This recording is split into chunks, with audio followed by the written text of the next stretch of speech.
નમસ્કાર જીકેન current affairs પર આપનું હાર્દિક સ્વાગત છે। મિત્રો આજે આપણે વાત કરીશું કે આરબીઆઈએ 500 રૂપિયાની નોટને લઈને એક મોટું નિવેદન આપ્યું છે।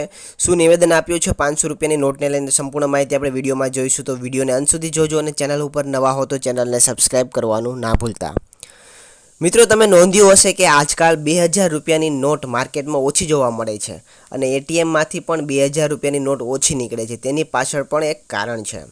મિત્રો માર્કેટમાં દરેક પાસે મોટી નોટની વાત કરીએ તો 500 રૂપિયાની નોટ તો બધાના ખિસ્સામાં જોવા મળશે અને બધા લોકો પાસે પણ હોય છે, પરંતુ 500 રૂપિયાની નોટને લઈને એક એવી અફવા વાયરલ થઈ છે અને તેના પર આરબીઆઈએ પણ સૂચના આપી છે અને આ અફવામાં એવો દાવો કરવામાં આવ્યો છે કે 500 રૂપિયાની નોટ નકલી હોઈ શકે છે। તે જ નોટ લેવી જેના પર લીલી પટ્ટી ગવર્નરની સહીની નજીક છે, મતલબ કે નોટની બાજુમાં જે નોટની ઉપર જે લીલી પટ્ટી હોય છે જે ગવર્નરને સહી કરેલી હોય એની બાજુમાં હોય તો જ એ સાચી નોટ છે અને બાકી જો એનાથી દૂર હોય તો એ નોટ ખોટી છે। પરંતુ આ વાતની તપાસ કરવામાં આવી તો ફેક્ટ ચેકમાં તે નકલી નીકળી, મતલબ કે આ જે અફવા છે નકલી સાબિત થઈ। આરબીઆઈના કહ્યા અનુસાર બંને નોટ માન્ય છે, એટલે કે જો તમારી પાસે લીલી પટ્ટી ગવર્નરની સહીથી દૂર છે તો ગભરાવાની જરૂર નથી, કારણ કે બંને નોટ માન્ય છે।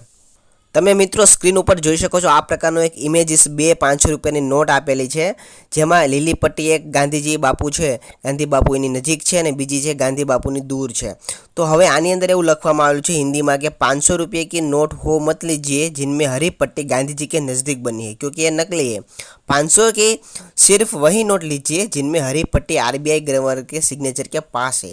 इस मैसेज को अपने परिवार और दोस्तों तक पहुंचाए। મિત્રો આ પ્રકારનો એક મેસેજ વાયરલ થયો છે, પરંતુ આ મેસેજ ખોટો છે। સોશિયલ મીડિયા પર આ પ્રકારની માહિતી વાયરલ થતી રહે છે, પરંતુ તે અફવા પર ધ્યાન આપવાની જરૂર નથી અને કોઈ પણ કન્ફ્યુઝન હોય તો એકવાર તમે આરબીઆઈની વેબસાઇટ પણ તમારે ચેક કરી લેવી જોઈએ, તેની અંદર સંપૂર્ણ માહિતી આપેલી હોય છે।